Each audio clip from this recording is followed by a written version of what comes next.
Hello, so in this video I want to talk about the false self versus the true self.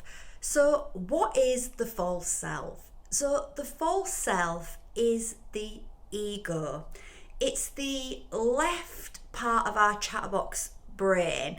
It's the part of us that criticizes, that judges, that reacts to stories that we tell ourselves about who we are, what's happened to us from our past.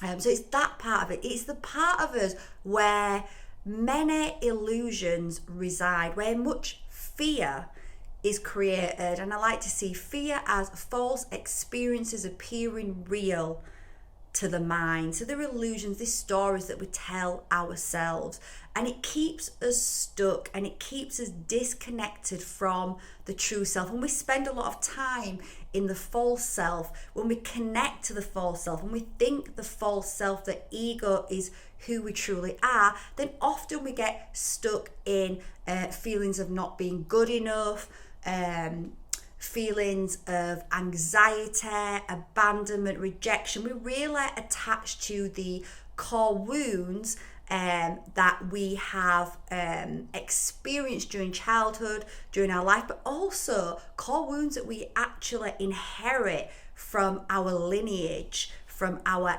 ancestors when we come into this body, when we reincarnate for this life that we're experiencing right now. So what is the true self? The true self is presence. The true self is stillness. It's consciousness. It's life force, source, God, conscious energy. It's a life force that runs through everything. It's connection. The true self is the soul.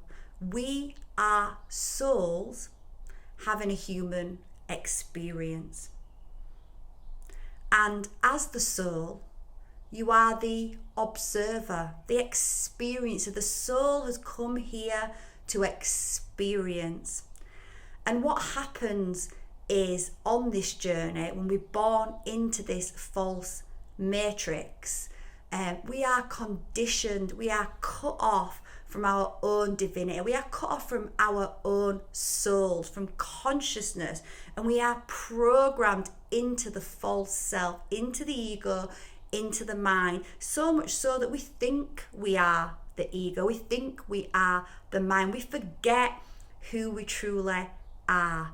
And we have to start becoming conscious of the true self in order to move back into wholeness. So often when we are attached to the ego, which all of us have been because we are programmed into it, and it is a journey of awakening, of ascension, of starting to wake up to the true self. Often that starts through a difficult experience. It's often when we're going through a really difficult relationship, breakup, job loss, something like that. It's often pain that starts to make us go inside and look inside and question and start to wake up and connect back to the soul. But often when we are connected to the mind and connected to all these fears and anxieties and not good enoughness, which drives certain behaviors, which actually it drives a lot of addictions, which actually confounds those feelings, because we don't like to feel not good enough. We don't like to feel those uncomfortable feelings. So rather than look in and see where those feelings come from, dissolve those illusions to step fully into presence, into connection, into stillness, into the soul, we distract ourselves through addictions, whether that's drink, drugs, working. So my addiction was definitely working. I was a workaholic, and I nearly had 2 nervous breakdowns before I started to wake up and question, what the hell am I doing? Why am I working like this? It's insane. And I realized it was because I didn't feel good enough. I didn't feel smart enough. I had a core wound that I wasn't enough. And in order to push that down, and I was obviously doing this unconsciously, not consciously, in order to move away from those uncomfortable feelings, rather than look in and deal with where that came from, deal with those what become shadows when we deny, push down, repress emotions. I would just work more and more and more in order to prove to myself that I was enough, I was good enough. And actually what I was proving to myself was the exact opposite, because I was actually punishing myself by working like that. And many of us have that core wound, and when we use those distractions, it might numb it out for a time, but eventually it's gonna knock you to your feet. So the false self is where we get attached to I am this, I am that, but that's not the real self.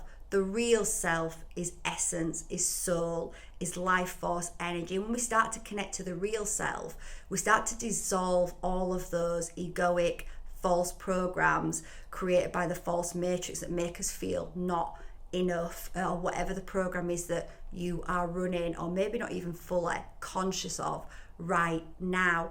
And how do we connect to the true self? Well, it's simple. It really is simple. And it's so simple that people often find it difficult to do, because we have been programmed again to believe everything is complicated, everything is complex. But really the true self wants to spend time in being. We are a human being, light being, having this experience physically, and we connect to the true self by being in presence, by being, and that is about being in the present moment, but it's more than just being in the present moment, because it's actually, we're massively in our mind and in fear when we're going into the future and we're going into the past, and we need to know everything. Whereas if we come back to the present moment and we spend time in stillness, or in it can be in meditation, but it doesn't have to be in meditation, it can be in just conscious breathing, is one of the best ways to attach to start to recognize your own presence. And you will have the chatterbox mind as you start that, and you might feel uncomfortable, and that's why many people run from it. But the more you do it, the more that chatterbox mind starts to dissolve, and the more you start to move into that presence. It can also be in nature. Being in nature starts to connect us back to the true self, back to presence. It's healing, it's restorative. And again, we've been programmed away from nature. I have to say, I went to the garden centre not so long ago because I wanted to get more plants for the house, and I was struck by the fact that half of the garden centre was fake plants, and then I look at half of the lawns around me and it's fake grass, and I think, wow, we've been so programmed away from true health, from connection to self, and from our own divinity, basically. So connection back to self is simple. It's being with self, spending time with self, knowing that you need to make yourself a priority, that we're not actually meant to be just on the go, constantly distracting ourselves in stress. That is the worst thing we can do ourselves, that we need to start retraining ourselves to come back to more stillness, more presence, and more connection. And it starts with starting to become aware that you are so much more than your mind. In fact, you are not your mind. You have a mind, but it's not you. You can observe it, and when you observe it, you can have compassion for it. Do have compassion for the part of your mind that is programmed into probably being your worst critic, being harsh about yourself, judging, criticizing yourself and criticizing others, reacting. Realize that's not you. And when we're in situations with other people and we feel that part of ourselves being triggered, if we can just take a breath, feel the emotions, because we're going to feel emotions when we're being triggered from things from our past, just rather than project, because we don't want to feel that emotion because it feels uncomfortable, rather than project it by reacting in maybe an angry way or a defensive way. Breathe and allow that emotion to go through you, and realize It's just a story. It's not the true you. And connect back to your presence, to your stillness, to who you really are.